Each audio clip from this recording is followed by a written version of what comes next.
The soul-draining reality of narcissistic relationships and why early detection matters. Have you ever looked in the mirror and wondered where your sparkle went? When did your voice become so small that you couldn't barely hear it yourself? I want to talk to you about something rarely discussed in depth, and that is how narcissistic relationships don't just hurt you, they drain your very essence, one day at a time, until you become a shadow of who you once were. They steal your soul. And more importantly, why recognizing these patterns early, before your heart is fully invested, might be the most important self-protection you will ever practice. I'm Grace Channing. I was in a relationship with a narcissist for over 6 years, and it broke me down to a shell of my former self. My book, Love Crimes, details my experience. The stress of this toxic environment had a really bad outcome for me. I suffered greatly from the stress, and I'm not a weak person. Let me read you just one paragraph from the book to help illustrate what these relationships can do to you. So here's the paragraph. The life force within me, once a roaring river, now just a trickle. Each day was a struggle just to exist, let alone fight.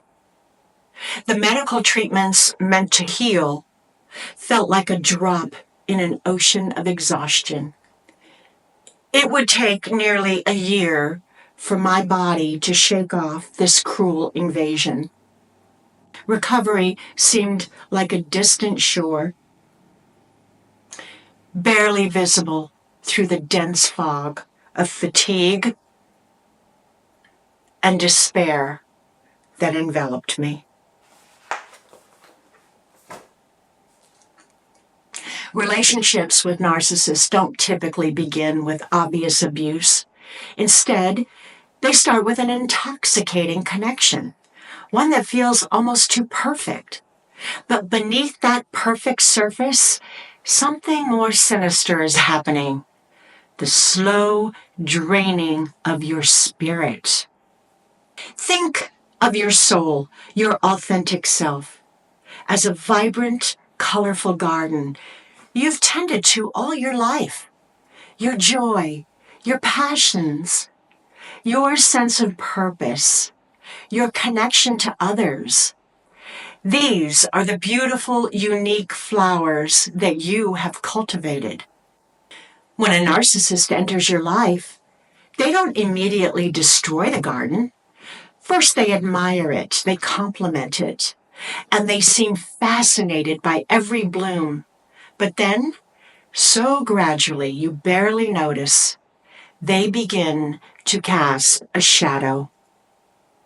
First, the more delicate flowers begin to wilt.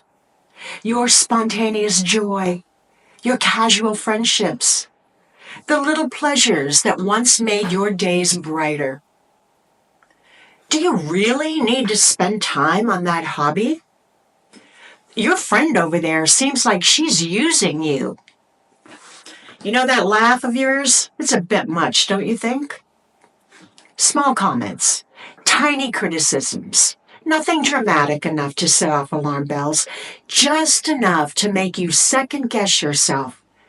Then comes the drought. They begin withholding the emotional nutrients that you need.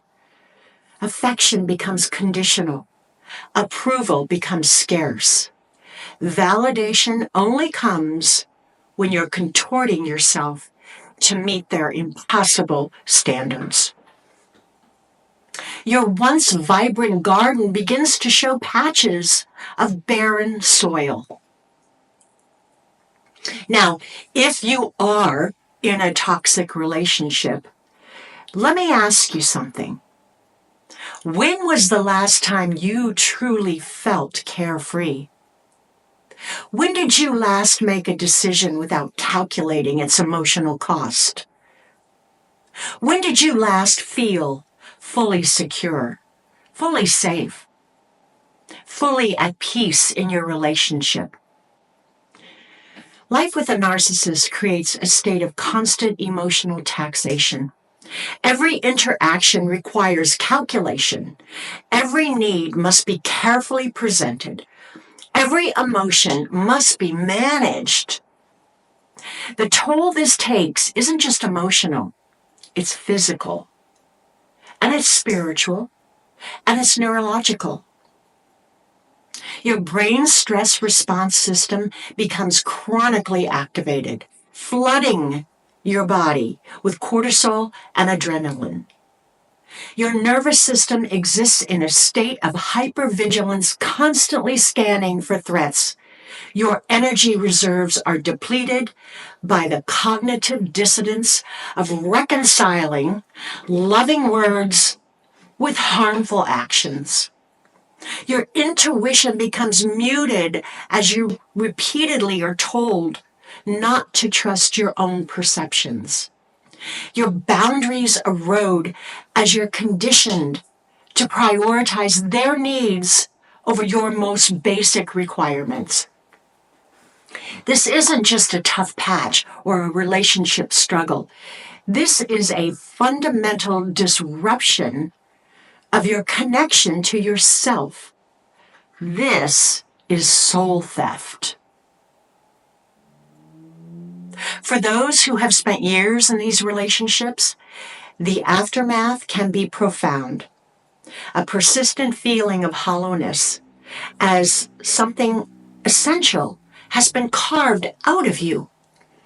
Difficulty experiencing joy, even when objectively positive things are happening. A fragmented sense of identity. Who am I without them defining me? Trust issues that extend beyond romantic relationships into all areas of life. Chronic health issues are triggered or exacerbated by prolonged stress. Yes, I got sick. I got very sick. I came close to death. But the fact is, I was already living like a ghost. I was visible, but not seen. Many describe feeling ancient, as if they've aged decades in just a few years. Others describe a profound spiritual crisis, questioning not just their worth, but the fundamental goodness of humanity. Understanding why it's so crucial to recognize these relationships early requires understanding what happens to your brain when you fall in love. When romantic feelings develop, your brain releases a cocktail of chemicals: dopamine, oxytocin, serotonin. They create feelings of pleasure, bonding, and well-being. This neurochemical response evolved to help humans form lasting bonds. But it has a side effect. It temporarily impairs the critical thinking centers of your brain. This is why even the wisest among us can miss the red flags when we're falling in love. Our brains are literally drugged by attachment. With a healthy partner, this temporary impairment isn't dangerous. As the initial infatuation stabilizes, our critical thinking returns, and we can build a relationship based on mutual respect. But with a narcissist, this biological vulnerability becomes the perfect entry point. By the time the chemically induced blindness wears off, you're already trapped in a web of manipulation, intermittent reinforcement, and trauma bonding. Psychological mechanisms that create powerful emotional shackles. This is why there exists a critical window, that period before deep attachment forms, when you still retain the ability to see clearly before the manipulation begins. This window varies from person to person, but generally exists in the first few months of dating. During this window, one should be paying close attention to how they talk about their exes. Are they all crazy or psychotic? How do they handle minor disappointments? Does their mood shift dramatically? Do they respect small boundaries, like if you're not ready to text all day? Are they rushing the relationship milestones or constantly talking about the future? Do you find yourself making excuses for their behavior to your friends and to your family? Have you noticed yourself changing your opinions, your preferences, or your appearance to please them? Do you feel exhausted after spending time with them, even when nothing overtly negative happened? These early signs are not conclusive on their own, but a couple of them together warrant serious attention. If you're already deeply engaged, know this: what was taken can be reclaimed. The garden can bloom again, even if right now it feels like nothing will ever grow there. But if you're in those early stages, feeling the intoxicating pull of a new relationship that seems almost too perfect, I urge you to move forward with both your heart and your eyes wide open. Too many people are not aware of the dangers of falling for these types of personalities until it's too late. True love doesn't require the sacrifice of your essence. A healthy relationship enhances who you are. It doesn't demand the disappearance of that essence. In these situations, creating space for reflections will be crucial. Maintaining regular contact with trusted friends and family who know your authentic self. Continue nurturing independent interests and connections, and listen to your body's stress response. Physical anxiety is information. And you can journal regularly about how you feel in these relationships, not just the highlights. And consider the trusted friend test. Would you want your beloved friend or child treated the way you're being treated? This soul depletion caused by narcissistic relationships isn't just emotional pain. It's a profound disconnection from your authentic self. And rebuilding after years of depletion isn't just healing. It's a reclamation project that requires tremendous courage and support. If you're watching this and recognizing your current relationship, please know that this isn't what love is supposed to feel like. Love should make you more of yourself, not less.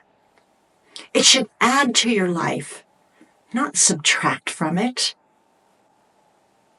In future videos, I'm going to share specific techniques for rebuilding and connecting to yourself if you've experienced this soul depletion. So subscribe and join our community of survivors who are reclaiming their authentic selves. If this resonates with you, I'd love to hear your thoughts in the comments. And remember, your essence, that unique constellation of qualities that makes you, you, is precious and irreplaceable. And no relationship is worth its surrender. Please take a moment to get my free meditation that will help you find a safe place to begin your healing journey. The link is in the description below.